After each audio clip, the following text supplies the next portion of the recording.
Hello everyone, I am Crawlers and there are some very interesting changes coming to Battlefield 4 CTE in this 13th patch. Now, while I haven't posted the patch changes of every CTE patch that uh, came before it, this one really caught my eye and I wanted to make a commentary about it because I felt like I had something to say here. Now, the latest patch for the CTE gameplay initiative thing has been fixing a few things, like for example, the gigantic patch file sizes that have been plaguing the CTE build has been fixed. But in order for the update to work, you need to completely uninstall the CTE and re-download the whole CTE build, the whole thing, and reinstall it, which is, I believe, 37.6 gigabytes. So, it might not make for a very good day. But that is beside the point.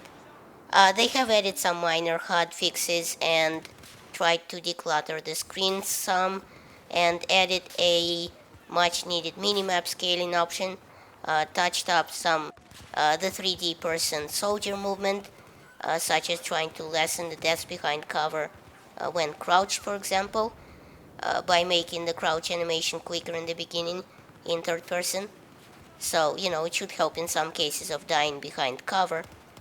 They also implemented a change where you can get up to sprinting speed a little faster, with the top sprinting speed remaining unchanged. People were always saying, I remember, that in Battlefield 3, the movement of the soldiers seemed more natural, as when you pressed shift, you felt like, you were running immediately. And in Battlefield 4, you have this double animation, kind of where the character first sort of moves the gun a little as he starts walking faster, and then later he starts sprinting as you continue to hold shift. So it takes a while to get up to speed, and in a fast-paced FPS game that can get a little annoying. So the character will now get up to the final sprinting speed a little faster. They are also continuing work on visual recoil, and here's an interesting one. They are testing out visual recoil of pistols, which would pick an animation randomly when you fire them and kick in a weird fashion sometimes, so as to make it harder for you to realize where you are hitting. And this all came from the CTE forums feedback, by the way, so it goes to show you that, the feedback on the CTE build is a very important, a very big part of the game, and, a big part to getting the game fixed. Well, anyway, what they did was remove all but one visual recoil animations from the M9 pistol for testing purposes, to see what it does and what kind of feedback they will start getting from the players. They are also working on, or at least thinking about, balancing the weapons now again, because according to them, the recent fixes of the netcode and head flinching and the visual recoil, all weapons are now supposedly somewhat easier to use and thus deadlier. Now, to me, this sounds a lot like tons of nerfs are incoming. And thus we get to the very purpose of this video, the meat of it, if you will: grenade balancing, or in other words, nerfing them into useless shitballs. So, DICE, in an effort to supposedly lessen grenade spam, especially in places like Operation Clusterfuck, has gone and nerfed grenades into oblivion. Changes include reducing the RGO grenade standard carrying capacity from 2 to 1, and reducing the RGO grenade's inner blast radius from 1.65 meters to 1 meter.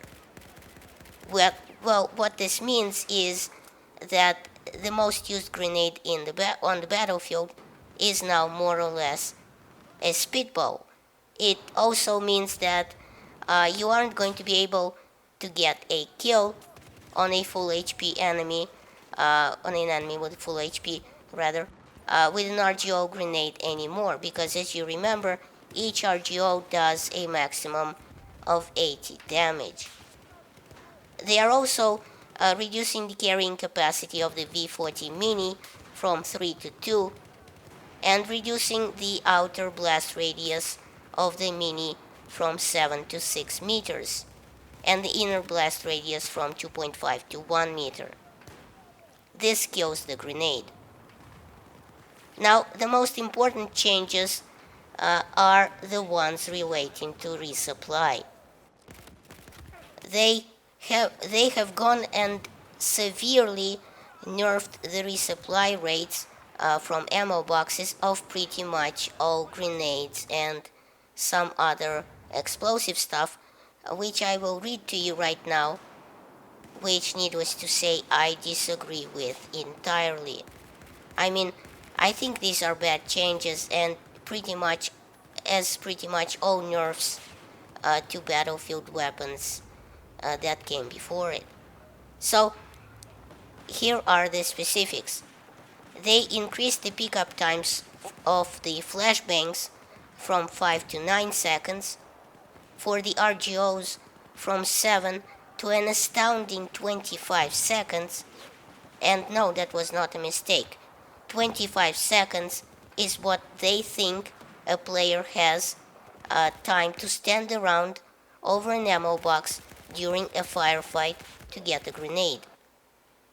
They increased the V40 Mini resupply time from 8 to 13 seconds, the hand flare from 1 to 6 seconds, which I honestly don't even know what to make of. That's, not even something you can do damage with, so why nerf it?